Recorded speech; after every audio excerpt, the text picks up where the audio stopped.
Conseil ministre mun ale bara timela markalo kile mugan ani konondo san ba fila ani mugan ani saba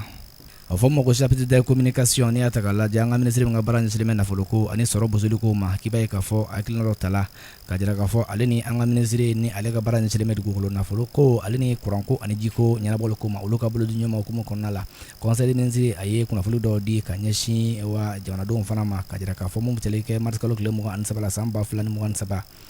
a fɔ ma ko rapport audit min dɔrɔ an ka jamana nafɔ ye min n'o tali kɛ dugukolo nafolo wula sanuko yɛrɛ la o kɛrɛnkɛrɛn la i b'a ye k'a fɔ baara mun bolo la jamana ɲɛmaa i b'a ye k'a fɔ rapport mun di la a ma n'o tali kɛ kolonɛl Asimi Goyita la jamana ɲɛmaa a y'a lajɛ nka i b'a ye k'a fɔ ko kamanagan ko kɔni don a bolo sabula a y'a jira k'a fɔ ko fɔ Mali sanu a ka se ka yegeyege maliyɛnw fana ye o de hukumu kɔnɔna la jamana premier ministre k'i b'a ye k'a fɔ ani jamana wa gouvernement maa wɛrɛ o ye wulikajɔ fana kɛ ka se ka taga wa fɔ ma ko remise ka taa o baaraw fana wa timɛ cogo minnu la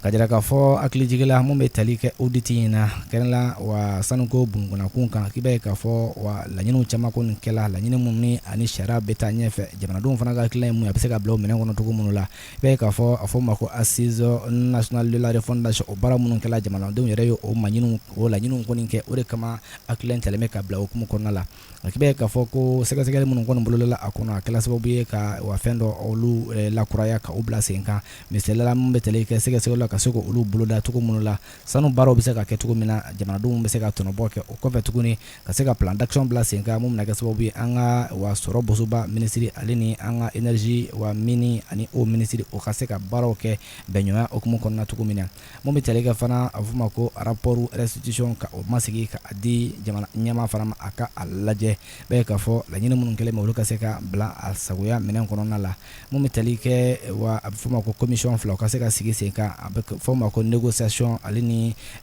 renégociation o commission bila sen kan fɔ ka taa se recouvrement fana o commission ma bɛɛ ye k'a fɔ recouvrement ka se ka wa wulikajɔ kɛ ka nafolo fana ɲini nafolo minnu balalen bɛ sira la wa o ka kɛ k'a sɔrɔ plan minnu bilalen bɛ sen kan o ka se ka a labonya ka tila ka a labato a bɛ fɔ ma tuguni ko wa an ka jamana kɔnɔ sanu baaraw la maaw ka se ka a yɛrɛ kɔnɔna la sanu baaraw minnu bɛ ta ka taa kɛ jamana kɔ kan k'a fɔ ko a tɔnɔbɔ kan ka se anw ma ko a tɔnɔ tɛ anw sɔrɔ ka o lasigi an ka jamana kɔnɔ cogo min na i b'a ye k'a fɔ mun bɛ tali kɛ ordonnance numéro 2019-022 PRM ni ale bolo bilala septembre kalo tile 27 san 2019 ni ale kɔni kumala code minier a kumala o kan k'i b'a ye k'a fɔ yɛlɛmali kura kɔni donla o la o ordonnance in senfɛ o la k'i b'a ye k'a fɔ mun bɛ tali kɛ la wa an ka jamana wa a bɛ fɔ ma ko wa fond minier ka o baaraw fana wa lateliya cogo minnu la ka o bila sen kan wa kɔfɛ tuguni code de l'environnement et du développement durable ka tila ko o fana bila sen kan o bɛ se ka labaara cogo minnu la wa k'i b'a ye k'a fɔ plan d'action mun kɔni filɛ nin ye ko n'a bilala sen kan a bɛna kɛ sababu ye ka se ka dɔ fara Mali a sanu a tɔnɔ bɔli don jamanadenw